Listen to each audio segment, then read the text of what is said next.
ہمارے معاشرے کی ایک ریئلٹی ہے، آپ خود دیکھتے ہوں گے، محسوس کرتے ہوں گے کہ ہمارے معاشرے میں اتنے بڑے بڑے جلسہ جلوس ہر علاقے میں، ہر گاؤں میں ہوتے ہیں۔ آپ دیکھیں کہ ایک جلسے میں اگر خرچ کرتے ہیں تو لاکھ 1.5 لاکھ روپے خرچہ ہوتا ہے، ٹھیک ہے۔ بڑے بڑے خطیب کو بلاتے ہیں، بڑے بڑے شعراء کو بلاتے ہیں، پروگرام کرواتے ہیں، جلسہ جلوس کرواتے ہیں، سب کچھ کرواتے ہیں۔ آپ نوٹس کیے ہوں گے کبھی کبھی کہ بڑے بڑے خطیب کو بلا کے لوگ اچھے سے استقبال کرتے ہیں، بڑے سے بڑے شعراء کو بلا کے لوگ استقبال کرتے ہیں، لیکن میرے بھائی یہ ریئلٹی ہے کہ لوگ اپنے امام کو بھول جاتے ہیں۔ امام کو بھول جاتے ہیں کہ امام صاحب کے بھی استقبال کرنا چاہیے، امام کو بھول جاتے ہیں کہ امام صاحب کو بھی موقع دے کہ اچھے اسٹیج پہ ان کو آگے بٹھانا چاہیے، امام کو بولنے کا موقع دیا جائے۔ نہیں، امام سے بڑا خطیب کوئی ہو ہی نہیں سکتا بھائی۔ آپ خود دیکھیں، جمعہ میں مہینہ میں 4 جمعہ وہ تقریر کرتا ہے، وہ ہر موضوع پہ، ہر طرح کے، ہر تمام مسئلے مسائل پہ آپ کی گائیڈ کرتا ہے۔ وہ امام سے اچھا مسلک کوئی نہیں ہو سکتا ہے۔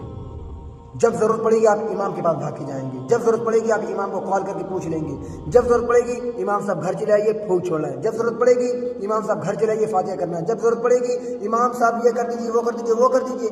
امام صاحب کو آپ بالکل گھر کی مرغی دال برابر سمجھے ہوئے ہیں، اور بڑے بڑے شعراء کو بلاتے 25,000 روپے، 50,000 روپے، 40,000 روپے، اتنا پیسہ خرچہ کرنے کے باوجود بھی امام کو توفیق نہیں ہوتی ہے کہ امام صاحب کی سال بھر میں تنخواہ بڑھا دی جائے۔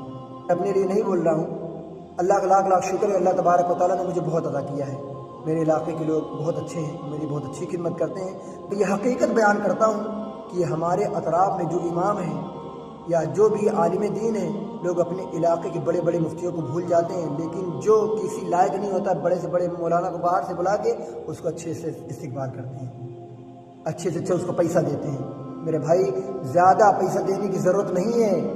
آپ یقین جانیں، اپنے باہر کے، اپنے آس پاس کے علماء کو بلا کر جلسہ جلوس کروائیں، جتنا فائدہ آپ کے بغل کے علماء آ کے کر جائیں گے اتنا دور سے آنے والا نہیں کر پائے گا۔ سمجھ رہے ہیں؟ تو اس کو پہچانیں اور اس کو سوچیں، اور جتنا زیادہ آپ کو فائدہ آپ کا امام دے سکتا ہے، چاہے آپ مفتی سلمان نظری صاحب کو بلا لیں، چاہے مفتی حماد صاحب کو بلا لیں، کوئی نہیں دے سکتا۔ آپ ان سے خود پوچھیں گے، وہ خود بتائیں گے کہ آپ کا امام پہلے ہے۔ آپ اپنے امام سے جب چاہیں، دن ہو، رات ہو، صبح ہو، شام ہو، جب چاہیں، جس طرح چاہیں اس سے فائدہ اٹھا سکتے ہیں۔ لیکن آپ ایک خطیب کو سال میں ایک بار بلائیں گے، اس کے بعد 25-30 ہزار دے دیں گے، دوبارہ آپ کال بھی کریں گے نا تو فون بھی ریسیو نہیں کرے گا، ٹھیک ہے؟